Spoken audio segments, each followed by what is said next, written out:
It is always soft, and it draws together the variety of the first 12 mantras.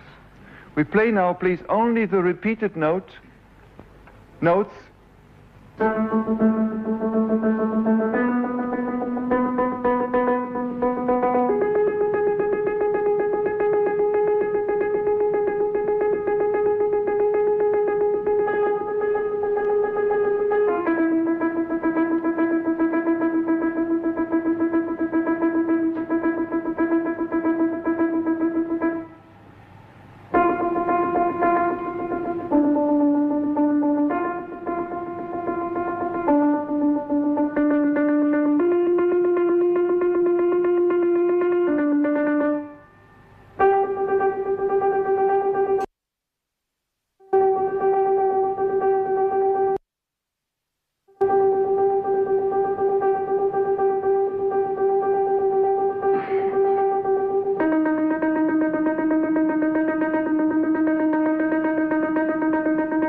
How did I find the duration of this?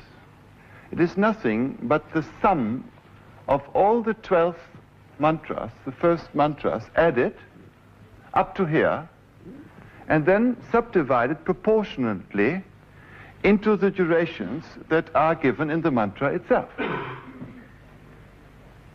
In 53 units, and then I find these notes.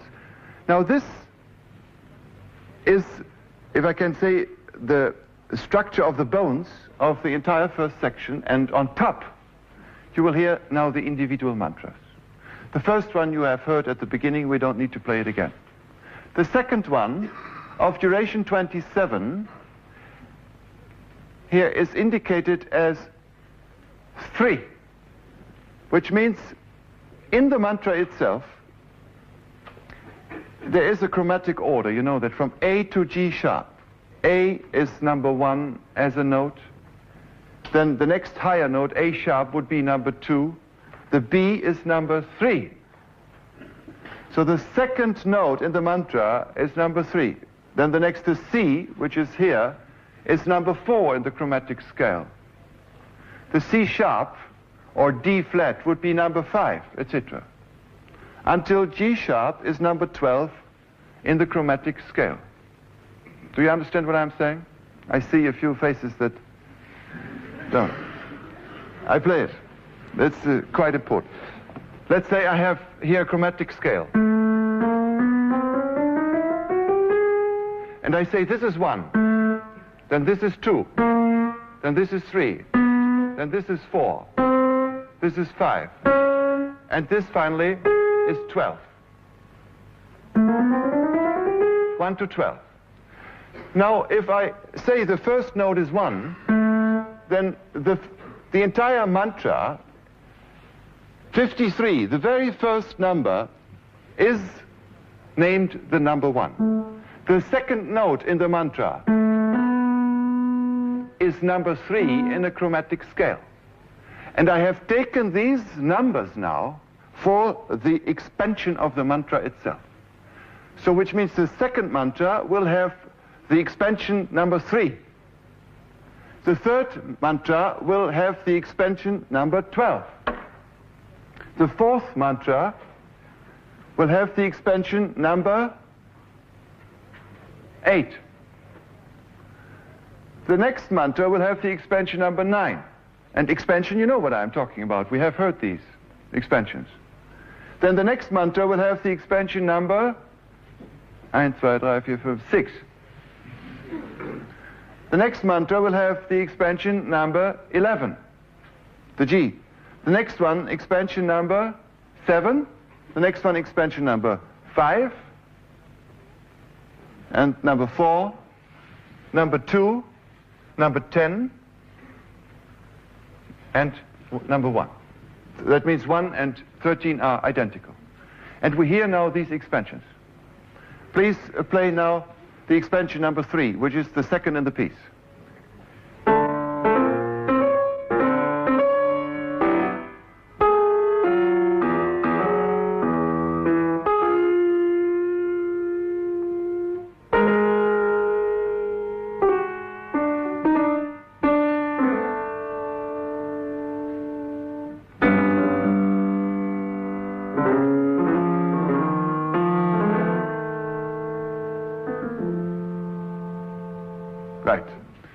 So it's characteristic that the second mantra in the piece has as many accentuated notes at the end as possible, which means also the character of the second note now becomes determining for the complete mantra itself. Da da da da ti, da da da da, that comes from the second note. Just play the beginning again. Da da ti. You see, all the notes now get an accent at the end, which was the character of the second note of the mantra. So now the complete second mantra has the quality of the second note. On top of this, we hear the 12th mantra, derived from the fact that it is the 12th expansion because it is the third note in the mantra itself. We hear now this of duration number 7 with expansion number 12. Please.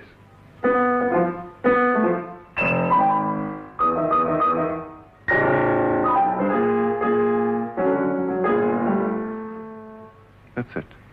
And then immediately afterwards we hear a mantra which has the duration 3, which is the shortest, the most compressed, with the expansion 8, which was derived from this one.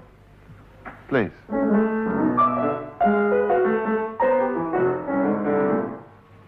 There it is. Extremely contracted. Now we hear the next mantra, which has the expansion number 9. And it has a duration 7. Expansion is derived from this note. It was the 7th note in the mantra. Please. Who has it?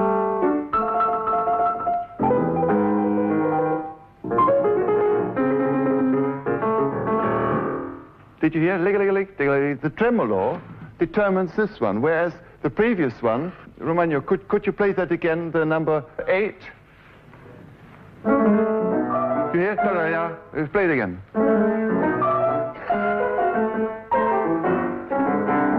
It has as much as I can these grace notes inside, whereas the expansion number 9 had the tremolos inside. Now we hear the mantra number 6 that should have chords. Play that, please, with the chords.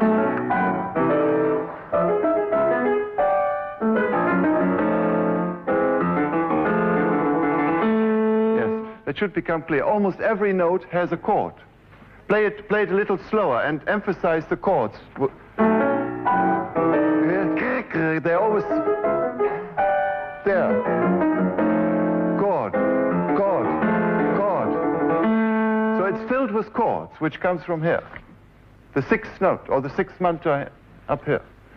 So the next one should have many accents at the beginning, which is 1, 2, 3, 4, 5, 6, 7. 1, 2, 3, 4, 5, 6, 7. It's mantra with the 11th expansion and very short. No, not so short. It's 14. 14. Accents at the beginning, please.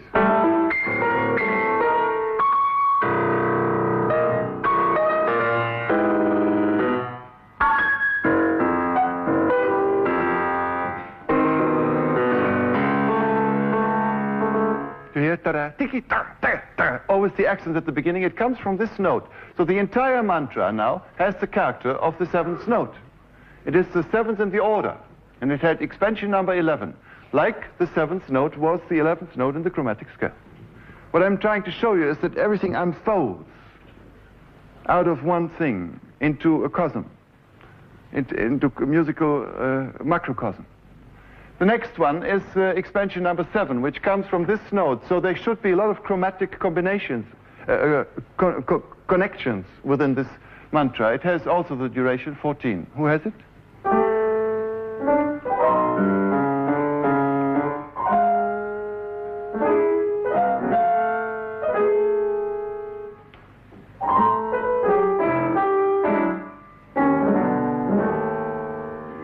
Here all the notes are combined with chromatic notes in between the notes. There you are, I said before, chromatic, but based on a different scale. In this case, for example, on the scale number 7, naturally chromatic means something else. It means all the possible notes of the scale. But there are no more than the notes of the scale in this particular case. There is no chromatic scale of the piano itself used, but only the steps of the scale of this particular expansion. Now we have a note mantra which is always with staccato. It is derived from the 9th note and has the 5th expansion.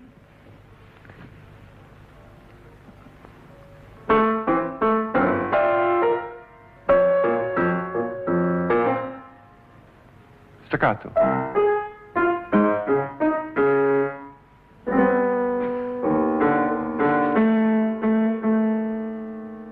So it switches from one piano to the other. It's subdivided into 2 parts in space.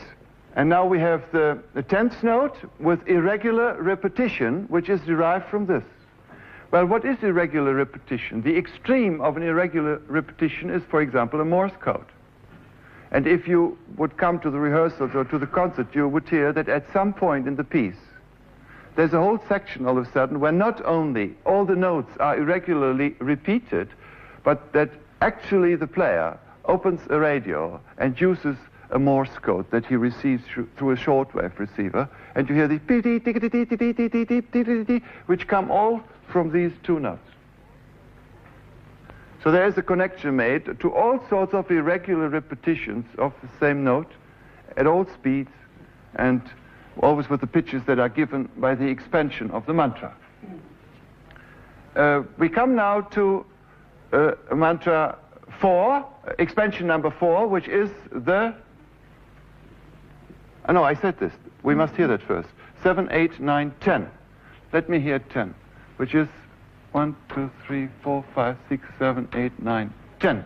It is the very long one, is it? With the 4th... Yes. Just a moment. Start again. It is the first really longer one. 106 as a duration.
On top of this 106 units long mantra based on irregular repetition, we hear the mantra with expansion on the 2nd scale, the 2nd narrowest compared to the chromatic one, and with a duration 7, it should have the characteristics of trills, which have already occurred in the previous one, like an announcement.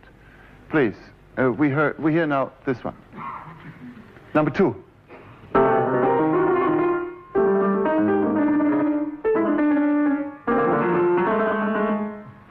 That's it.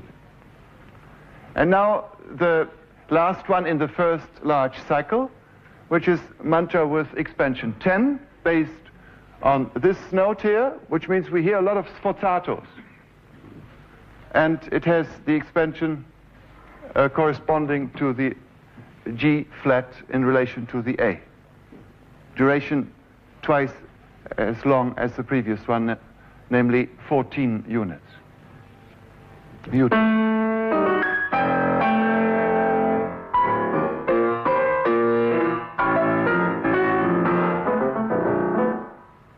Here you are. We have heard the first 12 expansions of the mantra. Each one had the characteristics of the mantra in the order of the notes of the mantra.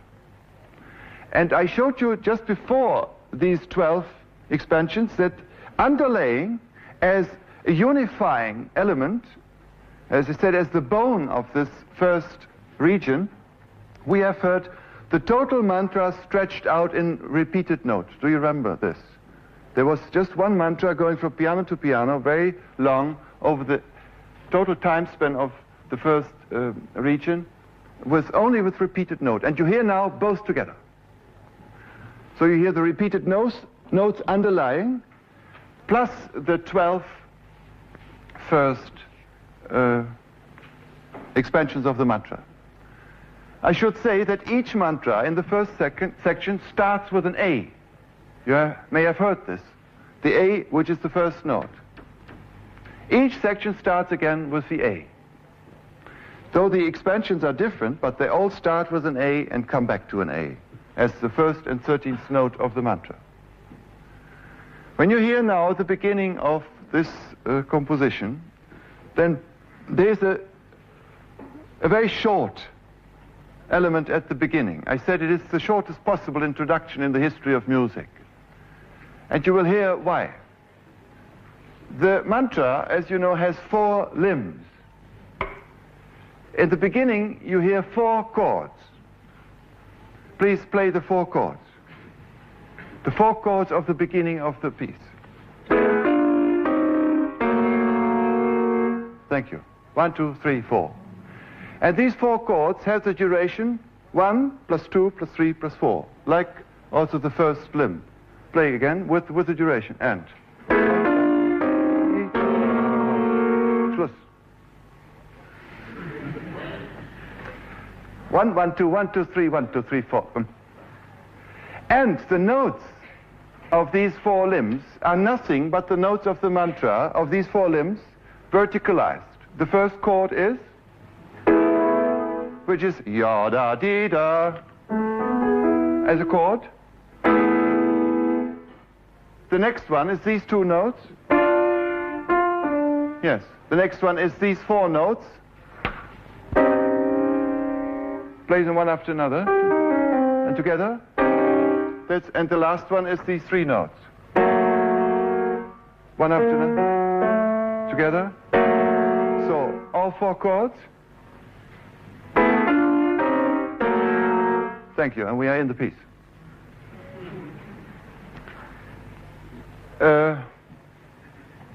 Now we can play, I think, the entire section up to here, as the piece is written. I should say something before they start. I have used an additional instrument, which is called the antic cymbal. Each player has 13 antic cymbals, or a certain number of antic cymbals, and the antic cymbals are exactly the notes of the mantra, and each player uses them throughout the piece once to mark the large sections of the composition. So there is an additional timbre, an additional color, which marks clearly larger sections, and it is the cymbal that you will hear right at the beginning. And then there's another instrument I might not be able to explain the complete function of the instrument. Each one has also a wood block. Could you just play a... Okay, and here's one here. There are two wood blocks, and these wood blocks mark, again, cycles in the piece, which I have not explained yet. They are cycles of character change. There's another cycle superimposed to what I have just explained. Well, please hear now the first region of mantra, with all the 12 expansions.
Very sorry.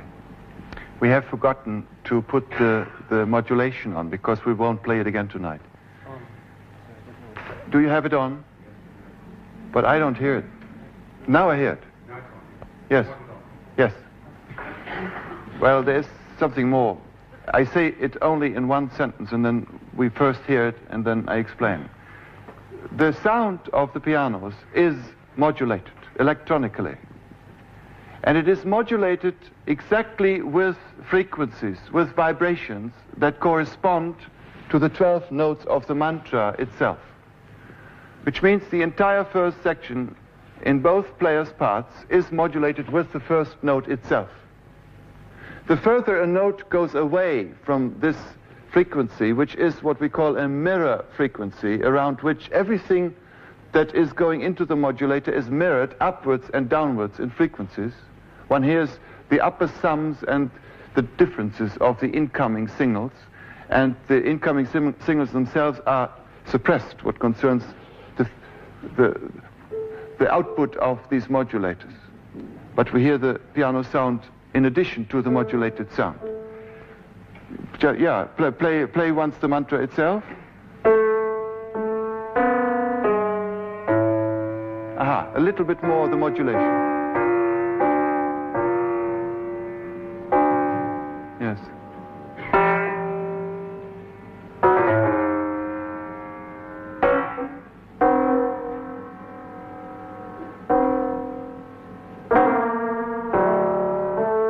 So there is a principle for a complete new harmonic concept in music. That means if you have such a mirror frequency, the consonances, like the octaves or the notes themselves in relation to the mirror frequency that they are mirrored with, sound fairly normal. They sound like a piano note. But the more the notes of the piano go away from the mirroring frequency, the more the sound sounds anew. It takes on a new timbre, which is the result of the more complicated relationships between the piano notes and the notes of the mirroring frequency that I feed into this modulator. So this might be enough for you. It is chosen in order to establish a new relationship between harmonic structuring and timbre structuring. Now we hear it with the modulators, please.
that was the end just of the first region, and we hear a little bit more just to show you how now in the second region all the characteristics, the overall characteristics, will be determined in the background layer by the second note, which is always these accents at the end. And then we have another 12 transformations. You might follow now yourself or copy it afterwards. We have another 12. 1, 2, 3, 4, 5, 6, 7, 8, 9, 10, 11, 12. And then comes the third region. And then 1, 2, 3, 4, 5, 6, 7, 8, 9, 10, 11, 12. And then comes the fourth region. And these, you see, 1, 3, 12, 8, 9, 6, 11, 7, 5. We have here 1, 3, 12, 8, 9, 6, 11, 7, 5. There is the first change. There are slight changes now within the expansions of the notes, but the principle is always followed that the mantra itself is shown on a next larger time scale. Just play a little more of the second region.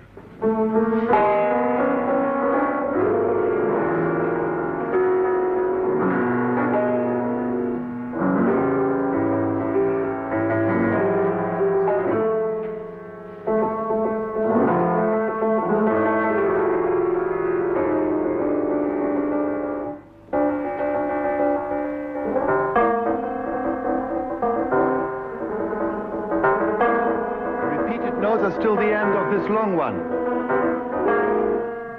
was these three. Now we are here. We come on there.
Okay, up to there. That's enough. Now I have just to add a few more indications about the 13 times 12 cycles, or regions as I call them.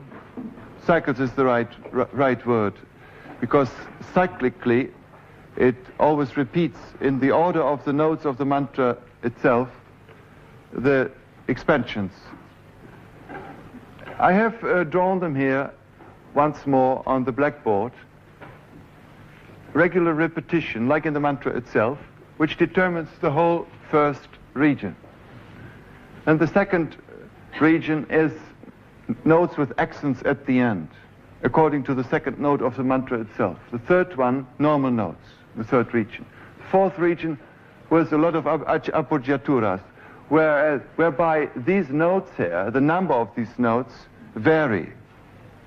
Then, like the four elements in the first limb, there is here a darker line separating these four, because I have, as you will see later on, only within such larger sections exchanged certain indications, like the ones that I'm explaining in this moment. So they switch around in the order, like here, for example. You see that here the 6 has been here, and now it goes here, chords.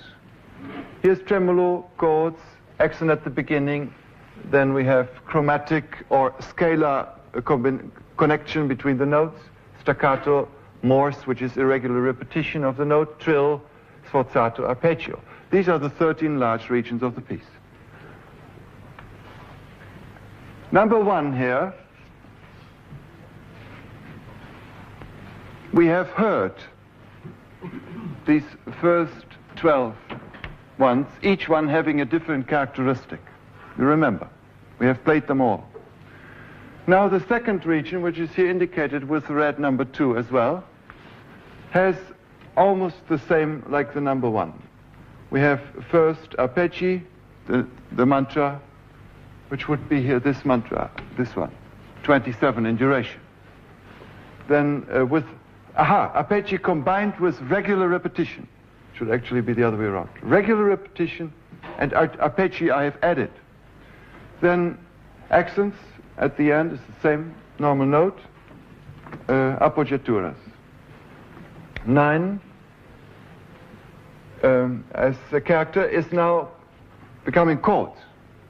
And the 6 is becoming tremolo. The 2 are exchanged. This is to have not always the same order. Then we have here an exchange. The chromatic connection goes to the previous mantra, and then the accent at the beginning goes to the next one. Morse is exchanged in order with the staccato. Trill and sforzato remain the same. That is this region which is indicated by Roman numeral number 2. Then comes Roman numeral number 3, and you can follow again the order. Here is something new. Though it is the 12th expansion, this number gives always the expansion. You know that in the meantime. 1, 3, 12, 8, 9, 6, 11, 7, 5, 4, 2, 10, 1. These were the expansions which correspond to these blue numbers. But the expansion is not always now with the same characteristic, as I have explained. There are exchanges. For example, here all of a sudden we see an accent at the beginning, which in the previous one was here. Normal was here with 8. So that one by one you would find that in the piece now the same expansions have different characteristics, so that there is not too much pre-established connection of character and expansion. You see 8 has here for the third time, the second time, appoggiaturas or grace notes. Then it has normal notes, accents at the beginning, arpeggi, and regular repetition. The 8. I begin now to change the character, which is related to the same expansion. Like here the number 9, number 9, number 9. Number 9 has a chord, number 9 has grace notes. Then here number 9 has tremolo. And this we should look whether number 9 has moved. Number 9 is here, with tremolo at the very end, and here too.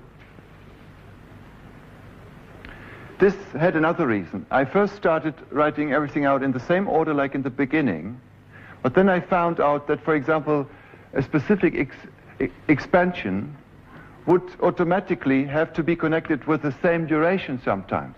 And then I changed the order of the expansions, because I wanted that the same expansion, when it reoccurs, has a different duration. And that led me then to these exchanges of the numbers which indicate the expansions. You indicate this? You understand this? That the same expansion should have different durations, or vice versa.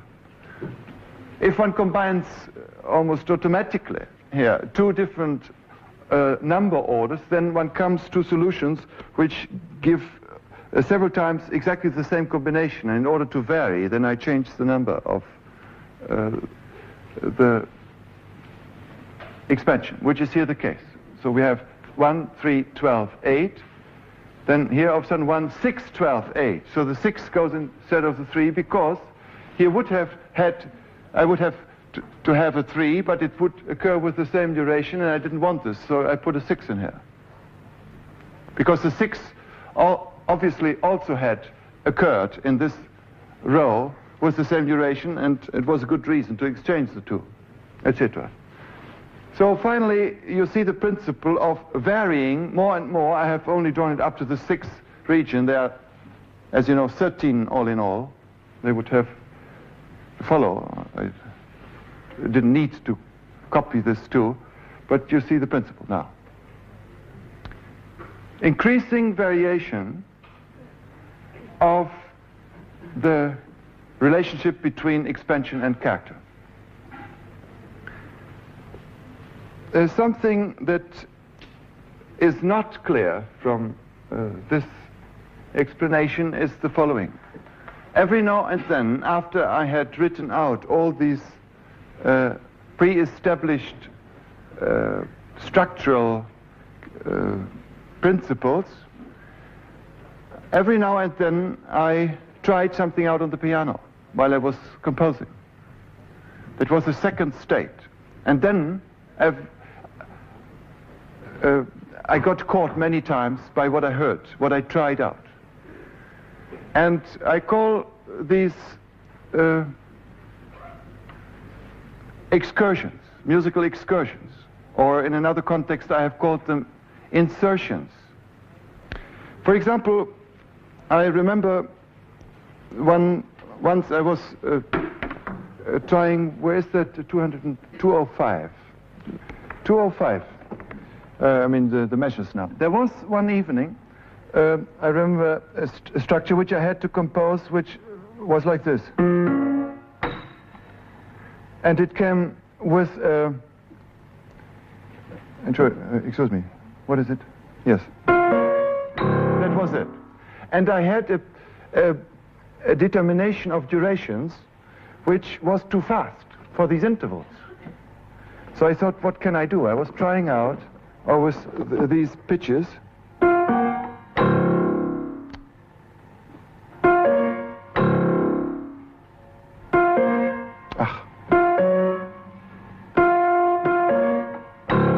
Trying them out in the rhythm, and then I thought, put a metronome, and thought it has still to be faster. It has.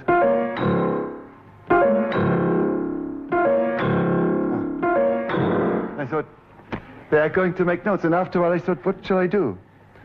And then I had the idea, well, I just compose this. And that is what you're going to hear now. You hear that structure, it begins, and then it leads to a complete excursion before we come back into the piece. Just here, we'll play it now.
So there are many more of this sort of excursions. So I got, for example, caught by one little element of the mantra, and I pushed the pedal, and that sounded very, very wonderful in that particular register and with that particular constellation. And then I started repeating it for about 20, 30 times until I came back. I didn't prepare you to show this. Where is that, for example? I might look at it. It is not important. Please, I mean, you can hear it during the rehearsals or whatever it is. There are many of this sort of insertions or excursions which just came from the pianistic experiments that I made myself during the composition process. When I came closer to the end, and in this particular case I overlooked naturally from the very first moment on the entire piece, except of these excursions. When I came almost to the end, I had the idea that it came like a flashlight, and I didn't think twice, that it would be wonderful to bring once the entire piece at that particular moment, which was a moment after a long lyrical part, to show the entire piece in its extreme compression, which means all the mantras which are drawn out here with different durations and different characteristics, compressed to such an extent that each note has just the time to be played as fast as possible and without any characteristics, because there's no time. There can also be no dynamic differentiations because there is no time. Everything is extremely compressed in time, and you hear now the total work, again I say, except the excursions, of the 156 mantras, 13 times 12, in the shortest possible time. Naturally, I could have done this almost mechanically, but what happens is that with each new section in the mantra, one complete mantra is verticalized, which means it is that the notes are played together in a chord. And that leads naturally in 13 times 12 mantras more and more to a complete verticalization of the piece until it finally stands still, because it's nothing but chords. But each chord lasts as long as the notes, if they would have been played one after another, would have taken in time. Understand? So if you imagine the whole piece played as melodies that go up and down with the mirror form, and then after the first section I have one chord, and it lasts just as long as 12 notes would have lasted, or 13 notes would have lasted. And then the second time, next chord, so we have already two chords, until finally the last section, all the last 12 mantras are all verticalized in chords, and the whole piece gets stuck. It's vertical. Melodies have become blocks of sound. You know where to start? It's just before that fast section. You go into it where it announces da-da. No. Start a little earlier where it goes da-da-tim, and then the other one da-da-tim. Yes, and then the other one did da-da-tim, and then you went da-da-tim. Then you go. Yes. Understand?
Well, I have arrived today, and we will work on this.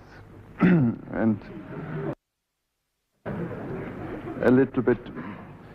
No, it simply means that a few things that one can say. I have worked the piece before, and then it becomes easier to hear and to play. That is almost all one can say about the structuring of mantra. For those who want to go into more detail, anyway, such a lecture is not enough. But you can get an overall view of what I did. I started with one formula, which I later on called a mantra, because in our language there is no word. We have had the word theme or motive in classical music, but these entities, these formulas were always used in a completely different way. We have had the word series, but also series, with which I have worked for many years, has a completely different meaning. Mantra is, as it is said in this text, which I found in a book that I read during the time when I conceived mantra, a book written by Sat Prem about Sri Aurobindo, or the adventure of consciousness, where he spoke about the mantric art.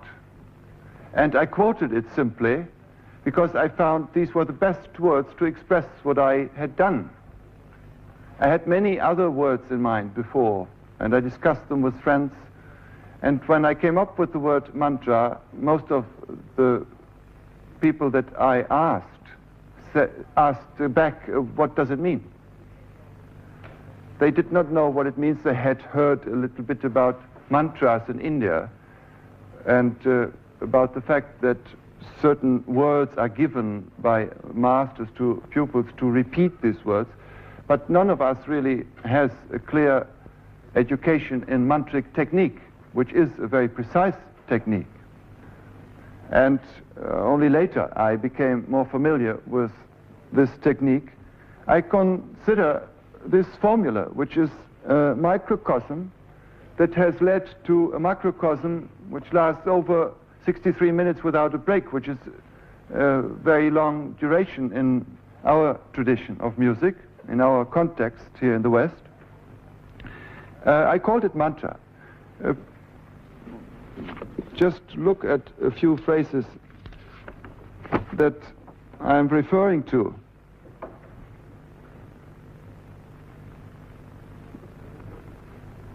Where it says, where Aurobindo says what mantra is. He says, there exists in India a secret knowledge based on the study of sounds and the differences of vibratory modality according to the planes of consciousness. As each of our centers of consciousness is in direct communication with the plane, one can thus, by the repetition of certain sounds, and here we should say of certain sounds, of a sound formula, here it's 13 sounds, put oneself in communication with the corresponding plane of consciousness, which I certainly wouldn't like to define, this particular plane of consciousness. But the repetition is quite clear in its expansions, 156 expansions, different in 13 large cycles, which are nothing but the projection of the mantra itself into a large time and space. The basic or essential sounds which have the power of establishing the communication are called mantra. And in that sense, I think I'm using this word in a legitimate way for my composition. The mantras, always secret and given to the disciple by the Guru, that doesn't concern us here. He says, there is a sound, here the sound carries in itself the power of experience and realization. It is a sound that